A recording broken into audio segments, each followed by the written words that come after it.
This is my outline.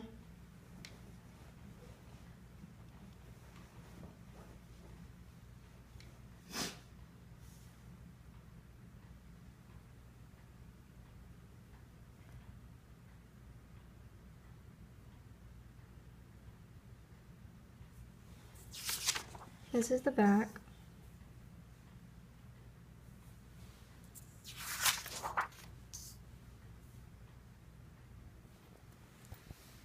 This is my audience, Chris and Jeff. How would you feel if you went to the doctor one day and were told that you only had 6 months to live unless an organ became available and is compatible to you?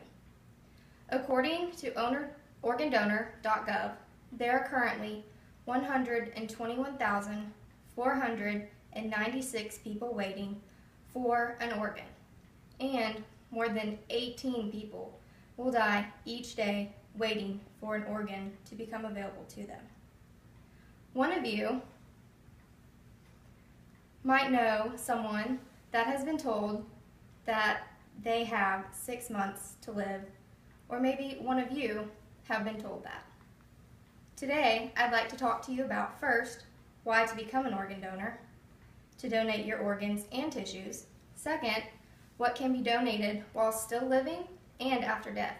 And lastly, how to become a donor. I'll begin by telling you about why to become a donor. According to the United States Census Bureau, there are more than 300 people living in the U.S. By becoming an organ donor, you may save up to 8 lives through organ donation and around 50 through tissue donation. Last year, organ donors made more than 28,000 transplants possible, and more than 1 million received transplants that helped them recover from trauma, bone damage, spinal injuries, burns, hearing impairments, and vision loss. According to DonateLife.org, in 2012, a total of 6,455 people died waiting for an organ that never came. People of all ages can become organ donors because people of all ages are in need of new organs. You might now be thinking, what organs can I donate? Well, let me tell you. Many people know that you can be living and still give your organs to others in need, and many people may not know that you can give organs to people while you're alive. One of those is your kidney. You have 2 lobes of the liver. One of the lobes can be donated. Your pancreas, your intestines, and also your heart, surprisingly. Only if the donor has a heart for the transplant after.